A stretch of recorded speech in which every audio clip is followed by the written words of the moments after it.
दिल्ली की सर्द रातें और शहर की चमकती रोशनी सुनैना के लिए हमेशा एक जादू सा बुनती थी। वो एक मल्टीनेशनल कंपनी में सीनियर मार्केटिंग मैनेजर थी, खूबसूरत, आत्मविश्वास से भरी और ऐसी आंखों वाली जो किसी को भी अपनी ओर खींच लेती थी।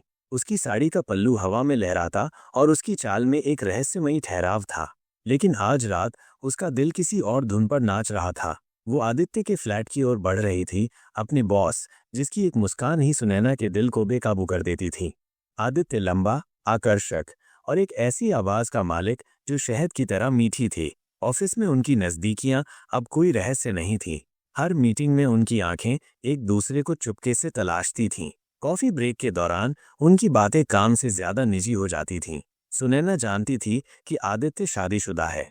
उसकी पत्नी मेघना एक सौम्य और खूबसूरत महिला थी, लेकिन सुनैना का मन उसकी वासना के सामने हार रहा था। उसकी उंगलियां आदित्य के स्पर्श की तलाश में थीं और उसका शरीर उसकी गर्माहट के लिए तड़प रहा था।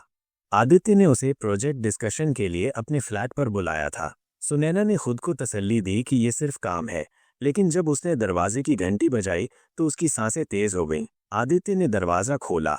उसकी शर्ट के बटन आधे खुले थे और उसकी आंखों में एक भूख थी। आओ सुनैना, उसने धीमी, गहरी आवाज में कहा। कमरे में हल्की रोशनी थी और मेज पर 2 गिलास रेड वाइन चमक रहे थे। ये प्रोजेक्ट डिस्कशन के लिए?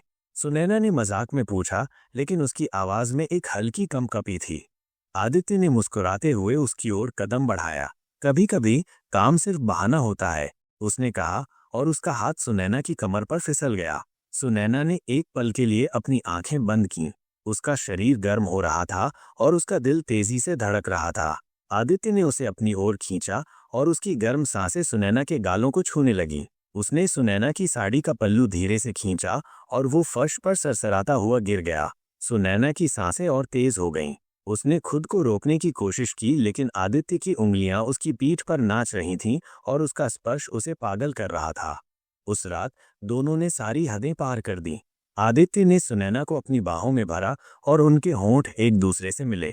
उसका चुंबन इतना तीव्र था कि सुनैना का पूरा वजूद उसमें खो गया। आदित्य की उंगलियां उसकी साड़ी के नीचे फिसलीं और उसकी त्वचा पर हर स्पर्श एक आग की तरह जल रहा था। सुनैना ने अपने आप को पूरी तरह समर्पित कर दिया। उस रात फ्लैट की दीवारें उनकी तड़प और जुनून की गवाह बनी। अगले कुछ हफ्तों में सुनैना और आदित्य का रिश्ता और गहरा हो गया। ऑफिस की सीढ़ियां, कॉन्फ्रेंस रूम के कोने और देर रात की मीटिंग्स, हर जगह उनकी वासना की आग भड़क रही थी। आदित्य ने सुनैना को वादा किया कि वो मेघना को छोड़ देगा। तुम मेरे लिए सब कुछ हो सुनैना, मैं तुम्हारे बिना नहीं रह सकता, उसने एक रात कहा जब वे एक होटल के कमरे में थे। आदित्य की उंगलियां सुनैना के बालों में उलझी थीं और उसकी आंखें उसे गहरे प्यार से देख रही थीं। सुनैना ने उसकी बातों पर भरोसा कर लिया। उसका दिल अब सिर्फ आदित्य के लिए धड़कता था। लेकिन सच हमेशा छुपा नहीं रहता। एक दिन सुनैना को एक अनजान नंबर से एक मैसेज मिला। उसमें आदित्य और मेघना की एक तस्वीर थी। वे एक रेस्तरां में थे और आदित्य मेघना के हाथ को प्यार से थामे हुए था। मैसेज में लिखा था, वो तुमसे प्यार नहीं करता, तुम सिर्फ उसका शिकार हो। सुनैना का दिल धक से रह गया। उसने आदित्य से सवाल किया, लेकिन उसने हर बार बात को टाल दिया। यह सिर्फ एक औपचारिक डिनर था सुनैना, तुम बेकार में परेशान हो रही हो, उसने हल्के से हंसते हुए कहा। सुनैना का शक गहराता गया। उसने चुपके से आदित्य के फोन की जांच की। वहां उसे मेघना के साथ आदित्य के मैसेजेस मिले, जिनमें वो उसे मेरी जान कह रहा था। और सिर्फ मेघना ही नहीं, एक और लड़की के साथ भी उसके मैसेजेस थे। वही वादे, वही प्यार भरी बातें। सुनैना का दिल टूट गया। वह समझ गई कि वो आदित्य की जिंदगी में सिर्फ एक और खिलौना थी। सुनैना ने मेघना से मिलने का फैसला किया। एक कॉफी शॉप में उसने मेघना को सब कुछ बता दिया। मेघना की आंखों में आंसू थे, लेकिन उसने शांति से कहा, मैं जानती थी कि आदित्य ऐसा है। तुम पहली नहीं हो सुनैना, वो हर बार यही करता है। मेघना ने बताया कि आदित्य की आदत थी, वो औरतों को अपने जाल में फंसाता था, उनके शरीर और दिल से खेलता था और फिर उन्हें छोड़ देता था। सुनैना ने आदित्य से आखिरी बार मिलने का फैसला किया। उस रात वो उसके फ्लैट पर गई। आदित्य ने उसे देखकर अपनी वही मोहक मुस्कान दी, लेकिन सुनैना अब उस जाल में नहीं फंसने वाली थी। तुमने मुझे धोखा दिया आदित्य, तुमने मेरे साथ खेला, उसने गुस्से में कहा।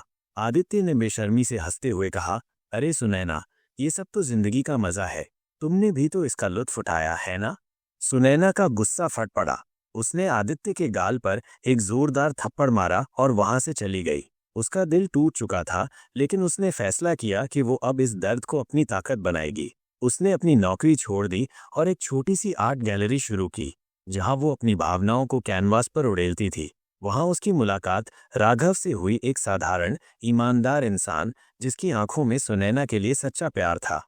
राघव की सादगी और सम्मान ने सुनैना के टूटे हुए दिल को फिर से जोड़ा। उसने सीख लिया कि वासना की आग में जलना आसान है, लेकिन सच्चा प्यार आत्मा को सुकून देता है। आदित्य अपनी जिंदगी में वही खेल खेलता रहा, लेकिन सुनैना अब उसकी दुनिया से बहुत दूर थी। उसने अपनी गलतियों से सबक लिया और एक ऐसी जिंदगी चुनी जहां उसका दिल और शरीर दोनों सम्मान के साथ जी सके।